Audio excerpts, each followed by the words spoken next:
Hi, so this is going to be bad. I'm not going to cut anything, but I'm going to talk about simple auth.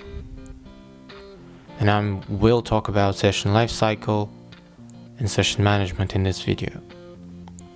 Let's look at the schema, and we're going to ignore the groups tables for now, for this time. Let's focus on the 4 top tables. Start with the users one. It's a central table, and it has just the user ID and the username. Username also identifies the user, but whatever. Users can have passwords assigned to them, and the password table is just a container for password hashes, essentially. But the reason they're separate from users is because I wanted passwords to be immutable. This means to update a password, the old one needs to be removed and the new one needs to be created. I think this eliminates some possible bugs. Now, when the user provides the password and their username, and if they're correct, well, they log in and a new session is created. And the session is persisted until they log out or remove the session otherwise. And so the session persists, but the tokens are rotated quite frequently, every 15 minutes, because access token is only valid for 15 minutes. So yeah, when the user logs in, pair of tokens is issued, access token and refresh token. The refresh tokens are recorded in the database, but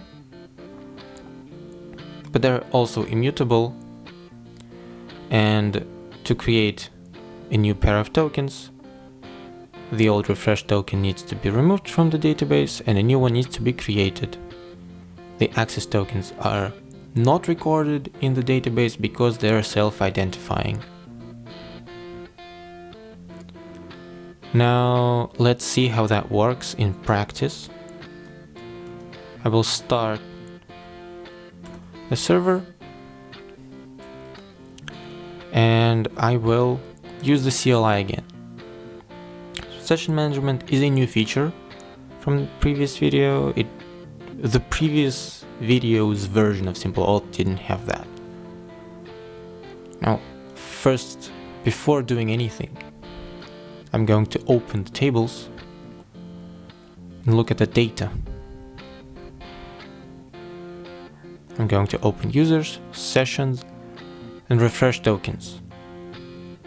In the users, we can see that there's root, and there are no sessions and refresh tokens as of now.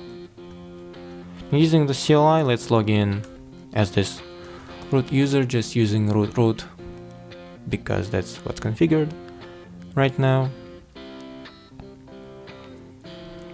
And first, I need to clarify that there is session storage on the front end in the CLI, and that's to switch between sessions.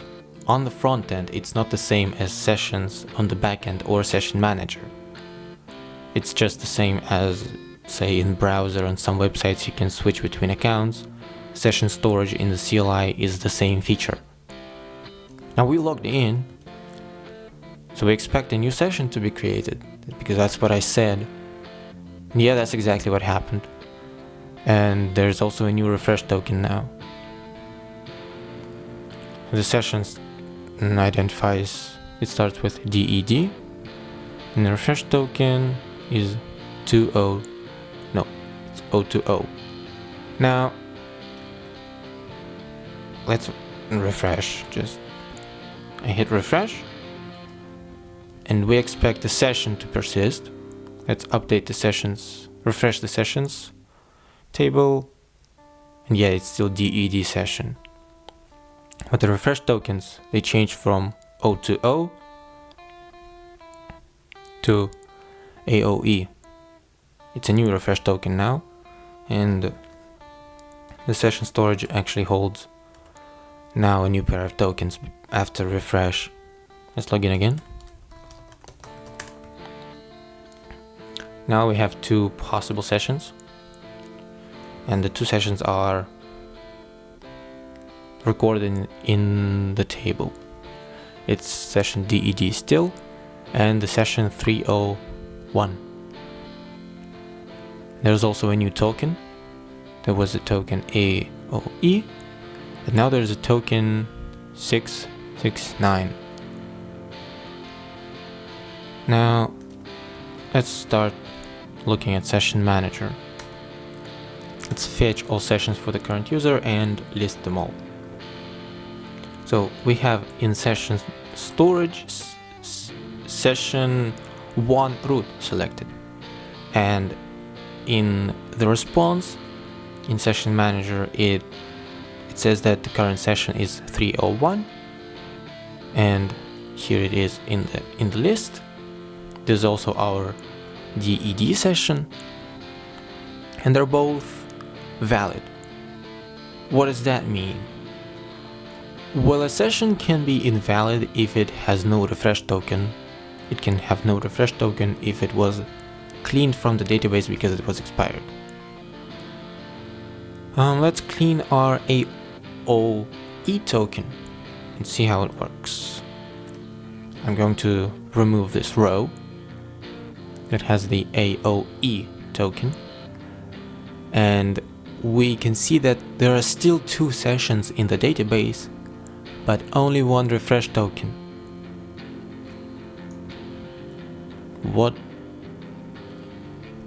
we will see in the session manager now. Let's fetch all sessions and list them all. We can see that for the session DED we have the isValid flag set to false, and for the current session 301 the isValid is set to true because we deleted the token for what? What's the session? What's the other session? We deleted the token for DED, and the only token that's present is for 301. So DED is invalid. Now session manager not only allows to see what the sessions are, but also remove sessions. So the three possible options are delete all sessions except the current session, and select a list of sessions to delete. You need session IDs to do that. So let's just select our invalid session and send a request to remove only that session. What we expect to find in the database is that the session 301 is still present and the DED was removed.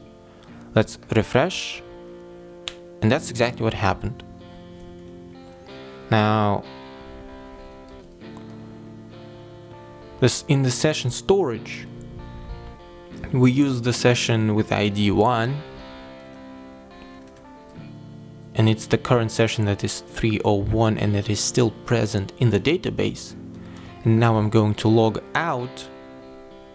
I'm not going to revoke all, and let's see. I just logged out of a valid session. The refresh token is gone, and the session should also be. Yeah, now our user root has no sessions. Let's actually see that. Session manager, fetch. First I need to fetch users, right? And the reason it works is because in testing configuration all access control is disabled and anyone can do anything in the server. Now I want to fetch all sessions for the root user and list the cached sessions and we can see that the list is empty. Alright, thanks for watching. Bye.